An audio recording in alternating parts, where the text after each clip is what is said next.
Welcome to the American Dream Team podcast. Hi, everybody. Welcome to episode 2 of the American Dream Team podcast with Ahmad Yakzan. I'm Matt Sky. Ahmad is a seasoned Tampa-based immigration attorney helping clients nationwide with deportation defense, green card applications, asylum claims, and more. Ahmad, thanks for joining us. Thank you so much for having me. So, can you provide us an overview of deportation or removal defense and explain why it's a critical aspect of immigration law? Removal proceedings stems from the fact that everybody in the United States has something called the due process of the law. And in immigration laws under the Fifth Amendment, that you have a right to a fair hearing in front of an immigration judge if the government is trying to remove you from the United States. So there are a lot of ways for you to end up in removal proceedings. For example, crossing the border without inspection. A lot of people right now are crossing the border and they're going to CBP. After they speak to the border patrol, they put them in removal proceedings, and they end up going through the removal proceedings because they didn't try to enter the country in a legal way or in a regular way, as we call it. So that's one way to end up in removal proceedings. The second way is for you to be inadmissible or deportable from the United States. I have seen people who are on temporary visas who violate the law and end up in removal proceedings, all the way to people who are literally trying to apply for their citizenship and they have done something wrong with their applications. They lied on an application, previous application, and they don't get caught, or the government doesn't allege that there was anything wrong until they go to that citizenship process, and the government finds out that there was something wrong with an underlying petition before their citizenship application. So I've seen it happen for people who've been here for 6 months. I've once represented somebody who literally came through Ellis Island and still had a green card that was still green. So you are at a threat of being in removal proceedings until you become a citizen. And one of the defenses in removal proceedings is actually being a citizen of the United States. Removal proceedings don't actually start until the government serves you with what's called a notice to appear. A notice to appear is like an information in a criminal case or a summons in a civil case. And once they deposit that document with the immigration court, then removal proceedings commence against you. And there are two parts of removal proceedings. One of them is called the master calendar hearing, which usually I've seen 40 to 150 people, depending on the size of the courtroom that you go in, or an individual hearing, which is pretty much a trial that you have to go through in front of an immigration judge. Now, immigration judges are hired by the Department of Justice. We call them immigration judges, but they are administrative hearing officers who are attorneys that have been practicing immigration law for a very long time, or they were ICE attorneys before and they get bumped up to be immigration judges. Now, just because you are in removal proceedings doesn't mean that you're going to get deported. I have done so many cases in court that, again, a lot of people told me, give up on the case. And we fought for the client until we actually got the result that we wanted. Two cases come to mind. One of them is one of my clients ended up leaving the country for 13 years, went to Canada on a green card and didn't come back. While we were defending the case, the government sends him a brand new green card in the mail and says that he's still a permanent resident. And we were able to actually dismiss the whole case and tell the government that he's still a permanent resident, and the immigration judge actually agreed with us. Another case that I did is I fought the government for 7 years on a case where they didn't have the proper evidence for them to actually deport my client, even though they deported his previous spouse. I was able to defend that case, lost at the immigration court level, but went to the Board of Immigration Appeal and actually came back with a win. So just because you are in removal proceedings doesn't mean that you're going to be deported. And as a part of your due process right, you have to be given a fair fight to fight your deportation or removal proceedings and be able to stay in the country if you could.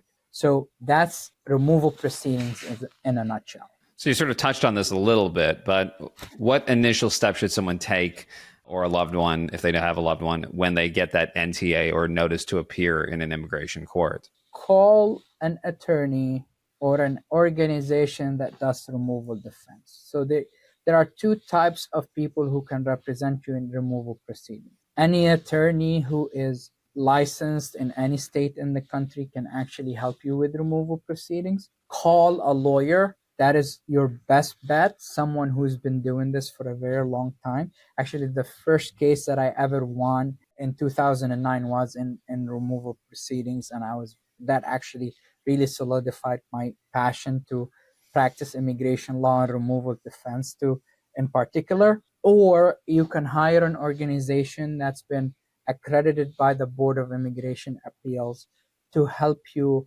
defend yourself in removal proceedings. So the first phone call when you get served with that notice to appear has to be to someone who can help you. I promise, I have seen this so many times that people believe, well, it's just an administrative hearing. I'm going to be able to do it on my own.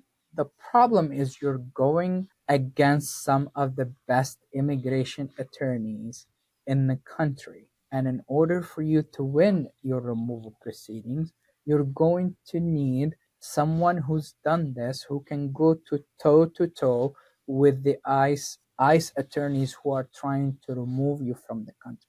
So the first phone call after getting the NTA, no matter how much it costs, if you can afford it, hire an attorney to defend you.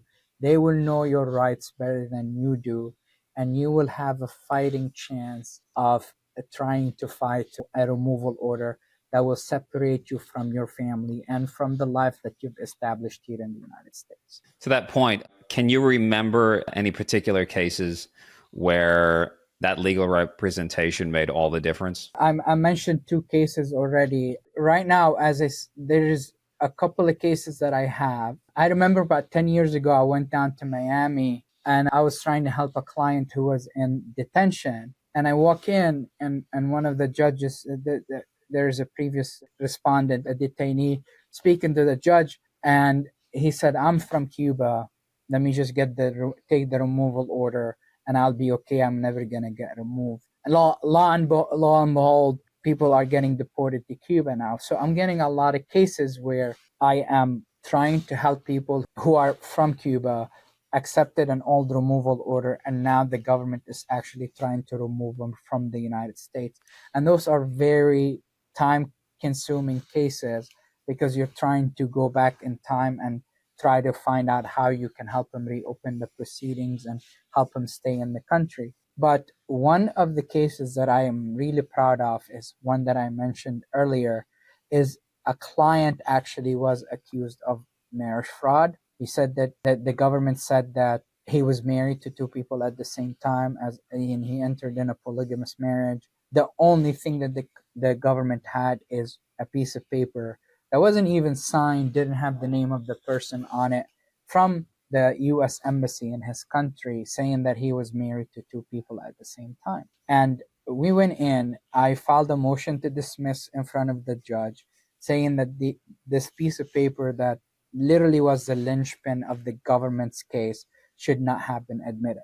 And the judge erroneously admitted that piece of paper and ordered my client removed from the United States. Then we didn't give up. We went up to the Board of Immigration Appeals, which is part of the Executive Office of Immigration Review, and we said to the board that piece of paper should not have been admitted. The board actually agreed with us, brought the case back to the judge, remanded it, and then the judge did the right thing and dismissed the case after we had a hearing on the issue again.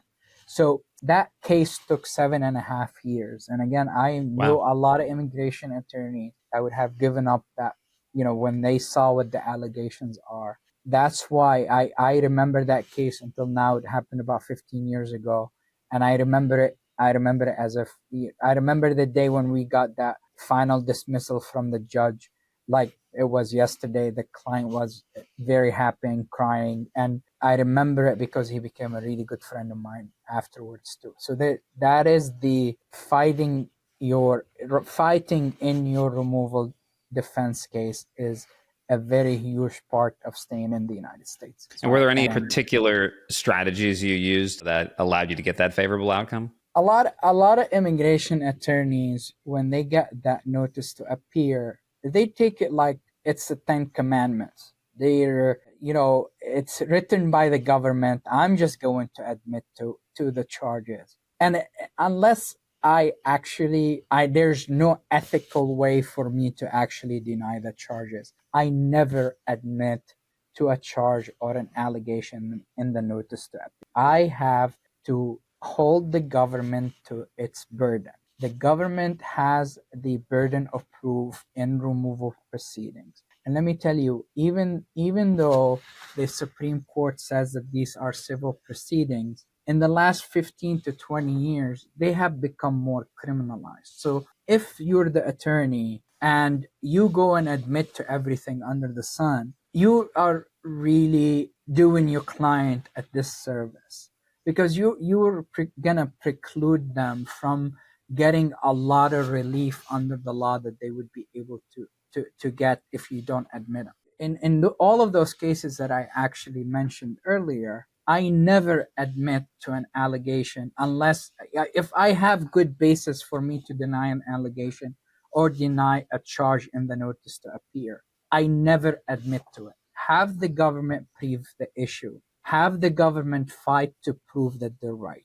And then on the other side, fight for your client to prove that the government is wrong. And that is 90% of practicing removal defense. I never, ever, ever, ever admit to a charge if I have a good faith basis to do it. The law changes a lot in immigration law. A lot of cases that I have right now on motions to reopen, I'm able to reopen them because the law changed and something is that used to be a removable defense is not anymore.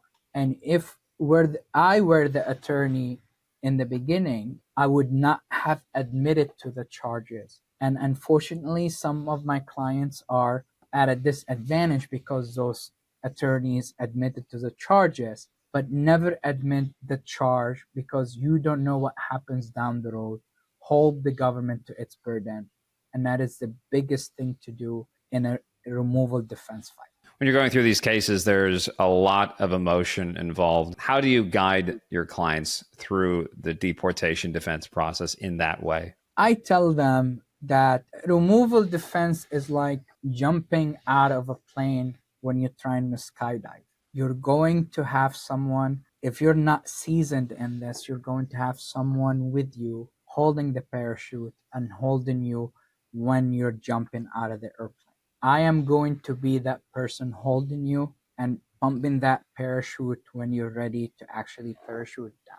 I need you to trust me just like you trust that person that they're going to pull that parachute and get you to the ground safely. That's what I tell them. I tell them I've done this for about 15 years now, which I know I probably don't look like it. 15 years of practicing this. Trust me that I am going to do everything possible for us to land you on the ground safely. And if we don't land you on the ground safely, then we go and fight like hell on appeal, because I like hell on the removal defense case. So that's what I tell them. I tell them to trust me.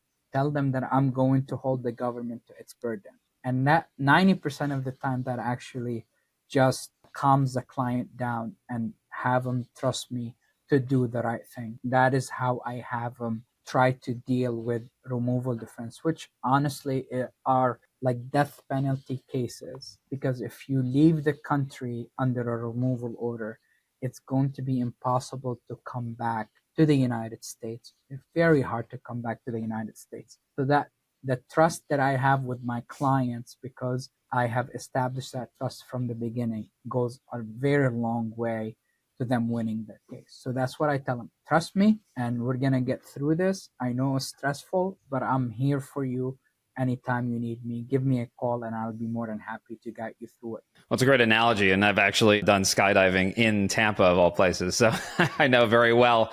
You definitely do want to trust that person who's there with you. What advice do you have for individuals facing deportation removal proceedings, and how can they prepare for their defense? I know I mentioned this earlier.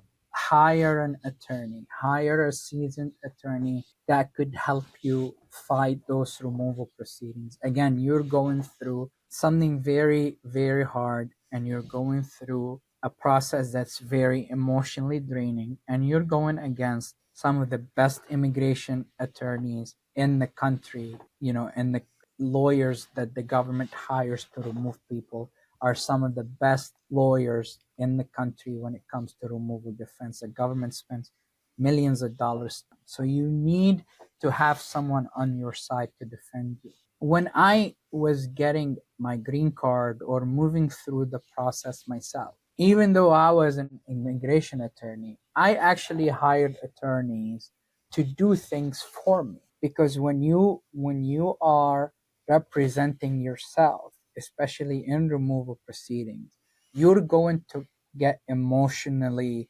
vested in your case, and you're going to miss things. You're going to try to remember things that happened 20 years ago sometimes. If you're going through that by yourself, it's going to be impossible to defend yourself in removal proceedings. Hire an attorney who's going to fight for you and be your mouthpiece in front of that immigration judge, and you should be okay. I think that's a great note to end on. Everybody, thank you so much for tuning in to the American Dream Team podcast.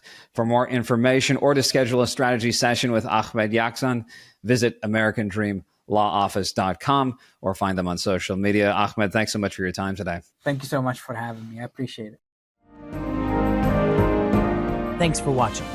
Be sure to hit that like and subscribe button and leave us a review in the comments.